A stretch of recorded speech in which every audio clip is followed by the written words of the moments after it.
Have you ever wanted to just step into the pages of a book, to walk the streets of a town that feels like coming home? Well, today that's exactly what we're going to do. We're diving into the warm, inviting, and surprisingly complicated world of Debbie Macomber's Cedar Cove. This quote, it just perfectly nails the feeling of this place, doesn't it? Cedar Cove isn't just a location on a map, it's a promise. It's this feeling of community, of hope, this idea that no matter what, it's never too late to start over. And that feeling is exactly where our story begins.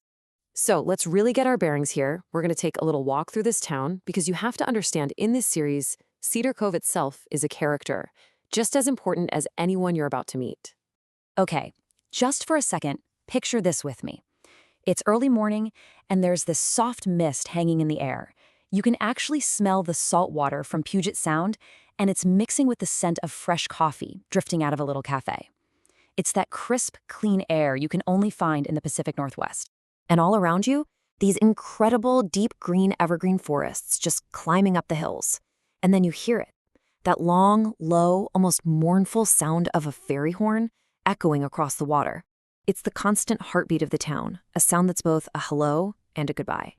As we keep walking, you'll notice the streets are quiet, They're lined with these absolutely charming houses, many with wraparound porches that are just begging for you to sit down with a cup of tea.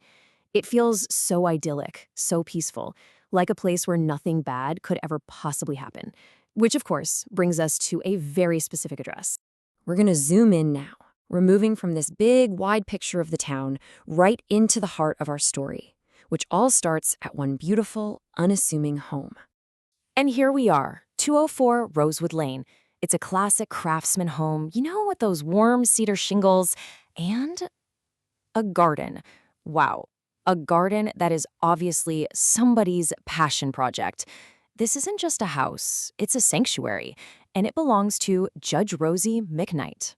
So who is Judge McKnight? Well, she's basically a pillar of this community, a composed, thoughtful woman who has built her entire life on logic, on structure, and on order. In her courtroom, she's the one who makes sense of the mess in other people's lives. But here, in her home, this is where she finds her own peace. Everything is exactly as it should be. But that's the thing about worlds that are so carefully put together. They can be incredibly fragile. And Rosie's is about to be completely torn apart. And this is the question that really kicks everything off. Rosie is coming home from her daughter's wedding, probably feeling happy, content, expecting to walk right back into her peaceful life. But that is not what she finds. What she finds is, it's a desecration. It's ugly. There are eggs caked onto the siding of her beautiful home. Toilet paper is hanging from the trees like these sad, tattered flags. But the worst part, the absolute worst of it, her rose bushes, her pride and joy. They've been trampled, broken, and utterly destroyed. And Rosie, being a judge, knows this instantly. This isn't just some random prank pulled by a couple of kids. The cruelty of it, it feels personal. It feels like someone is sending her a message. The question is, who and why? And to answer that, we have to look beyond Rosie's trampled garden and into the lives of everyone in Cedar Cove, because it turns out this perfect little town is hiding a whole lot of secrets.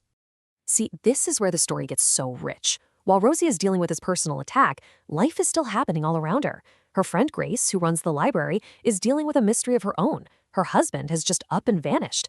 And her best friend Olivia, who's also a judge, is trying to sort out her own messy love life.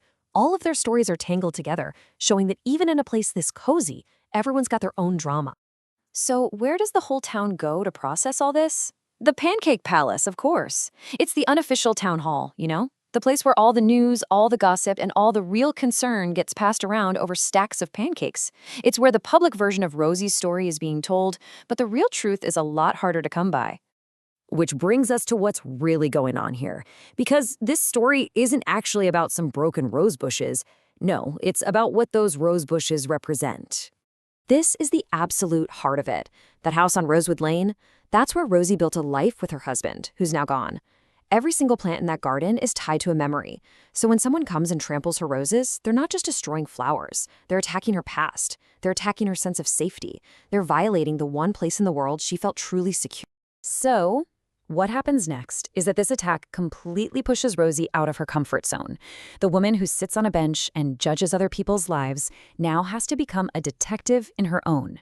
She has to lean on her friends for support in a way she never has before. And in digging for answers about this one small crime, she starts pulling on threads that could unravel secrets all over Cedar Cove. And that's really where we have to leave it. Think about it. In a town that's so close-knit, so interconnected, the suspect list is basically everyone she's ever known. It could be someone from her courtroom holding a grudge, a neighbor with a hidden resentment, maybe even a friend. The search for the truth isn't just a mystery. It's a journey into the heart of a community that's both a beautiful sanctuary and a place where secrets can't stay buried forever.